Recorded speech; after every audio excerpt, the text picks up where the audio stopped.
They don't understand what forecasting is. They look at cost to date, they subtract that from the original budget, and they have remaining to spend, and they think that that's actually where it's going to wind up. When that starts happening, people's lawyers start showing up and there's back charges and everybody gets sued.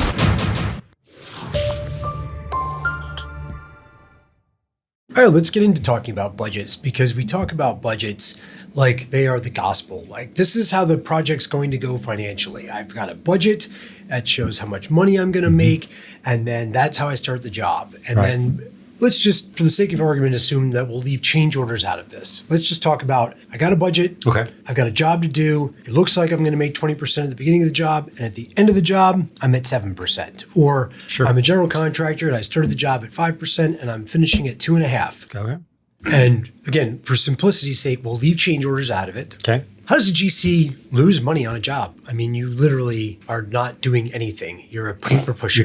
You're just poking the bear, man. Exactly. You're just poking. You're sitting there. You do nothing. I literally talk to general contractors like, I don't understand. Do you leave the trailer ever? Do you leave the trailer ever? You know, the job is out here, not in the trailer, Jack. Yes. All right. So how does a GC actually go from, say, 5% to 2.5%? How do you lose money on a job that you bought out? Okay, so how does that happen? all right, so let's start with buyout. Well, let's do a step before buyout. One, you have a bad estimate. All right, fair enough. So your budget wasn't good to begin with. You had, I don't know, let's just make up a number. You had $3 million to buy your electrical scope, and it cost you $5 million when you sat down to sit with your sub partner to get the scope bought. And why would it go like that? Because if the estimators went out and got a quote from the electrical contractor for $3 million, why would it suddenly go to $5 million when you go to buy it out? Well, you make a very arrogant assumption that they went out and got a quote. Oh, okay. Maybe they didn't. I thought all GCs got quotes for all this. Sometimes you subs won't give us numbers, so we have to use historical cost or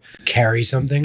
Just stick our thumb in the air and figure it out. The dartboard method. Yes, it happens. Where does it land? Listen, it happens. Okay. So you could have a bad estimate. All right. You could carry the one wrong and you could get a bad number. I mean, let's just say it's a decimal problem. You fat fingered it. There's lots of dumb reasons, but you could have a bad budget. That happens. You could have a bad number. Maybe let's say you got sub numbers and it was a bad number to start with. So maybe it wasn't scoped well in estimating. So I got 3 numbers. I leveled them, took the low guy, and then the project manager sits down and starts scoping it and realizes there's scope missing. He didn't scope them well.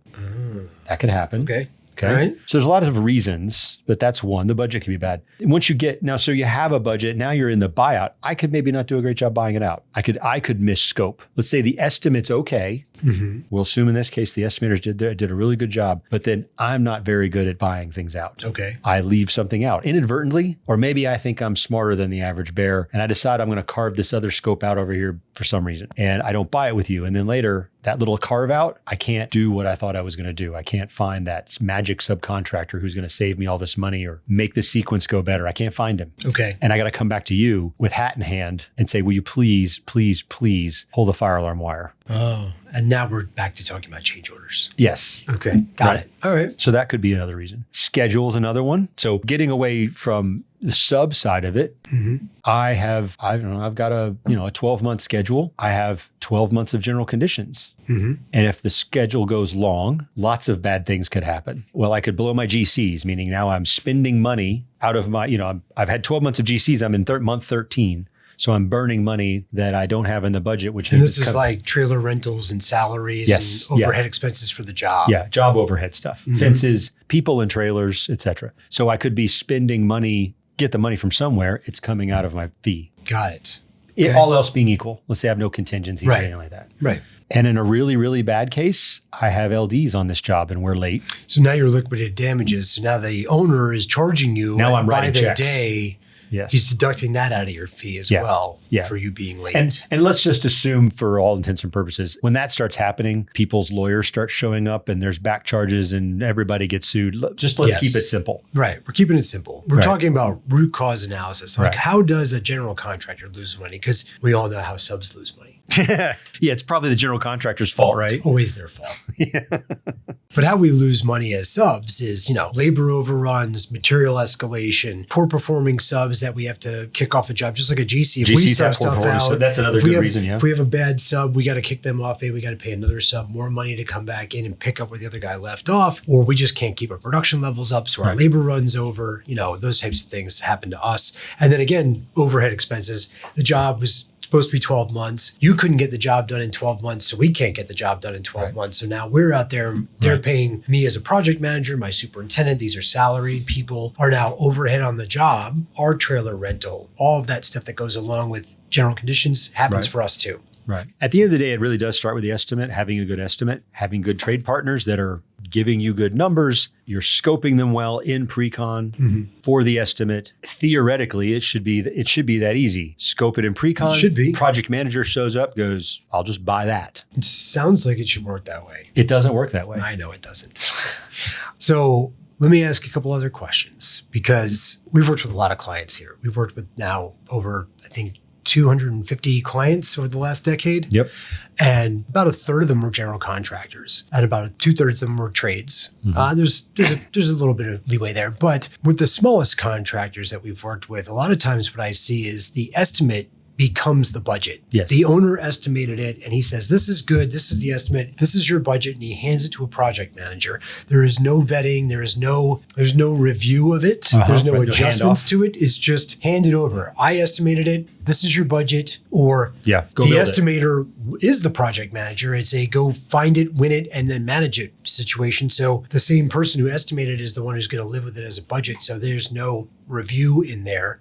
So we assume they've done a good job estimating and budgeting because it's the same document. Right. Now they have to go manage the job. One of the things I've seen a lot with our smaller contractors is that they don't understand what forecasting is. They look at cost to date, they subtract that from the original budget, and they have remaining to spend, and they think that that's actually where it's going to wind up. There's no forecast in there. It might be. Depending on what it is. If it's a subcontract and you budgeted $50,000 and you hired a sub for $40,000 and they're invoicing against that, and you did a good job scoping it. Yeah, then it's probably going to land at $40,000. Right. But they do that with labor too. Yeah, that's a bad idea. They think, I've got $100,000 to do all this work, and I've spent 25% of that. I spent $25,000 in labor, so I'm probably 25% complete. So they think that spend equals the actual work completed in the field. So there's a couple things about that. So I've seen this with a couple of our clients in the scenario where you have like the owner of the business is the estimator and he hands it to a project manager. Right.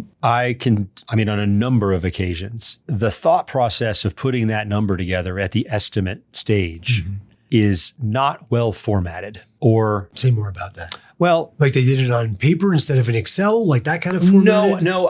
What am I trying to say? The money's probably there. The money's there, but it's not in the right places. It's more of that conceptual estimate where they know about what this should cost, square foot analysis. Yeah, there's a lot of historical costs. There's like, well, I know that it really is going to be this. And they're swagging in. And they're like, but then I put this other thing down in this other line item because I felt like it. And there's a lot of maybe lack of discipline is a better way to say that. Okay. Format's not the right word. Lack of discipline in budgeting and estimating it so that it does convert to a budget that you could use. Right. Okay. I see that a lot. It's not maybe we carried X over here. You could always use it over there if you wanted to. Right. I carried it here. So I'm an experienced builder. I've been doing this for 20, 30 years. When I estimated it in my head. I know what this cost. And I hired that PM. He's supposed to know how to build. He's supposed to, just go build it. Yeah. And then the project manager ultimately fails because he doesn't have an accurate estimate that became a budget. And there's no handoff. We see that a lot as well. There's not a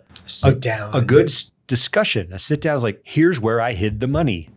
I put it over here instead of here because I wanted to hide it from somebody for some reason. I don't know, whatever. I'm making this up. You never know. But that explanation of, I see a lot of people, especially in the hard bid market, they're shooting for a number. They're not really thinking about how it's broken down. They're just like, look, I just got to win the work. And if my bid is 3 million or is it 2.9, that's the strategy. I got to get the low number against the market because that's what I'm winning on. How that's broken out in here is less important. I've seen that a lot. And then when you hand it to the project manager, where all those high level accounting and calculus, that guy's doing it for the estimate going, well, I don't know where you're going to get that extra $100,000 I just cut out of the job. It's fine. So what's the solution to that? How do you solve that? Is it having a more formal handoff process? Is that the only solution, or are there other things that we can do? I mean, if it's me, if I'm that project manager, I put those shoes on, I would ask that there be a little bit more structured estimate. Mm-hmm. But if I had to compromise, I would say then at least give me a handoff conversation where give me the project file,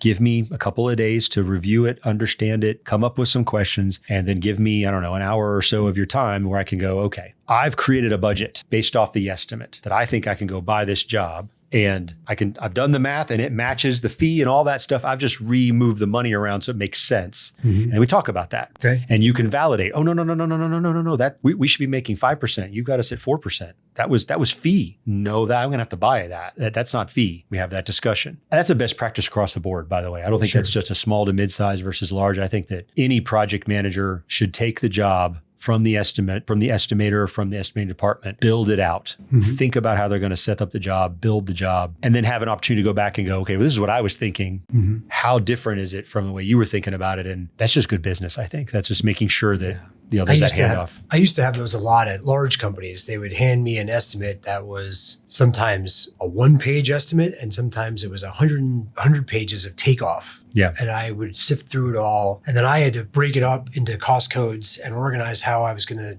distribute that money from the contract value and maintain the margin. And then I'd have to present it up to executives who gave it a review, and then typically went through several rounds at the large companies. I would go back and forth with them to get it to where I thought I could actually do it, and they were willing to accept it in that breakdown. Other companies that were smaller, it was like a one-shot deal. I created a budget out of an estimate. Here you go. Yeah. You're good to go. Put it in the accounting system. Let's run. My experience in this and what I've seen happen is I think what's going on is that estimator owner makes two fatal mistakes. One is assuming that the project manager knows what's going on in their head. They assume that people are mind readers. That happens, I think, more often than not. And the other is not setting expectations. You had an expectation, and maybe that goes back to their mind reading thing. Like, well, I assumed you knew what I wanted done. But I'm going to ask about a third one. What about the expectation that a project manager knows how to convert an estimate into a budget? They're not estimators, they're project managers. For example, I worked at one company where the project managers were more communications majors, and they were experts at managing projects, but they weren't finance people. They didn't understand, say, the nuts and bolts of what was being installed. That was the superintendent's role, or the general foreman. They were in charge of the nuts and bolts, the commodities of what they were putting in. The project manager doesn't know how to turn that takeoff or that conceptual estimate, that one pager that the owner did, and turn that into an actual cost-coded, broken down budget. I've seen that. I think that's a different topic. Well, no, it's a tangential topic. It's not different. Right. I think that's a management and leadership conversation, a training conversation that goes back maybe to the expectation thing of, well, I hired him. He said he was a project manager. He doesn't know how to do that. Well, maybe he doesn't. I don't know. Maybe it needs to be in his job description, or maybe it's not. What are your expectations? Right. I mean, I was always taught inspect what you expect. Of course. So you have to first know what your expectations are and verbalize those, or at least write them down. And then you have to have some discipline to follow up. Inspect what you expect. Got it. All right. So now we're past let's say the initial budget and the buyout. Mm-hmm. And we talked about some ways that your budget, as a GC, you could lose money. Let's talk about how to mitigate that, because, we've done other topics on risk, but we've not talked about like actual project performance risk in detail. So I think the budget that's what we're shooting for. That's what we're trying to. That's the measuring stick. That's the measuring stick. Yeah. You talked about a few things in the beginning about how a GC could potentially lose money and eat up.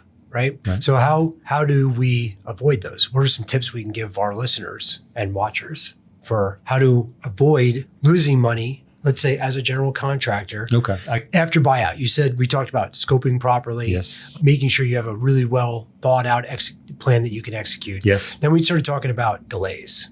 Schedule delays that you might be on the hook for. Right. Those usually come from poor site logistics, poor performing subs. Let's talk about some of these a little bit. Like, how do you identify them, and then how do you solve for those? So Let's talk about delays. That was a large topic. Okay. Yeah. Delays. Let's dial in on delays for a couple minutes. Because If you're not performing anything and I'm the sub and I'm doing all the work, it's usually me who's delaying the job. So I'll push back on that a little bit with, I would think in a lot of cases, people don't even realize there's a delay.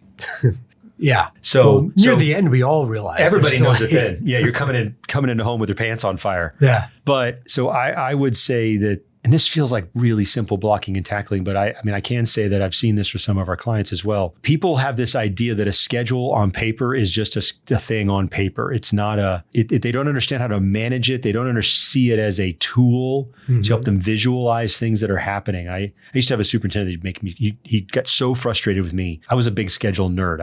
I made him sit in a meeting every week to update the schedule, and I brought beer. I mean, like, it wasn't like but this was the 90s, kids. It pissed him off. He's like, you can't build this damn thing on paper, Jeff. You can't build it on paper. And my pushback was always, well, partly I'm a smart ass and we were doing it on a screen on a monitor. So I tell him it wasn't on paper. And two, well, we're not building it on paper. You're building it in the field. This is just helping us to validate what we see, what we think we're feeling happening out there. Are we 50% complete? Let's look at it on a granular basis, because between the two of us, we had 100 years of experience. I'm walking the job. I'm telling you, we're behind schedule. I can feel it. Mm-hmm. And the only way I know how to explain it is to track it against this schedule, a diagram, a Gantt chart, and go, well, shit, we should be here. Yeah. And we're not. I told you we were behind schedule. I knew it, but now I can prove it. And I can also point at which sub's fault it was, maybe. Right. Or maybe it was just a fact of we weren't paying attention. We didn't have a good plan. We weren't sequencing really well. We had our eye over here. Subs went over to this other phase and started working, and we were like, yeah, it's okay, whatever. I got other things to worry about. And we got out of sequence. There's all kinds of reasons why it could happen. I'm a schedule nerd, always was. Oh, I remember I lived it. Failure to have a plan is a plan to fail.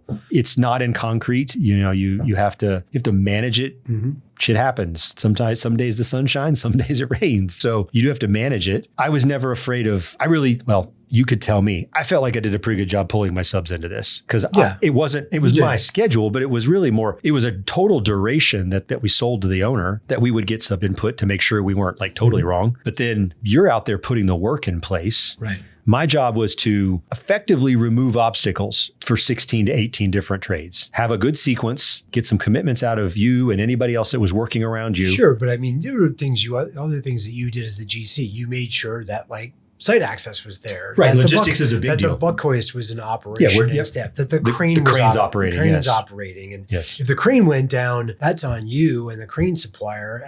But we're all impacted because now there's no way to lift things, right? And move things around. I remember delays happening because of rain, we would get, redirected, right? Hey, we don't have a roof on this area and you're supposed to be over there this week, but it's raining all week this week. So you're going to have to go work in another area and you'll have to come back to that and work now out of sequence. And if that out of sequence impacts me, there's nothing I can do about it. So contractually, typically. Yeah, that is a trap. Mm-hmm. It's a viable strategy short term, but it'll get you into, I think a lot of people make failures here. If you have available square footage, which is what you're talking about, if you can't work here, go work over there. Right. Well, you're supposed to be following the critical path. A smart sub would say, that's not critical path. I need to be there. Well, yes, but you can't work there now for good reasons. Mm-hmm. It's okay to send you over here and make some progress. It's not critical path, but someday it might. It's fucking up your productivity numbers because you're like, well, my productivity numbers were over here. Now I'm over here. Now you've got me doing something different over here. And those guys weren't designed to do that. Like I'm supposed to be doing rough over here. Now you've got me doing,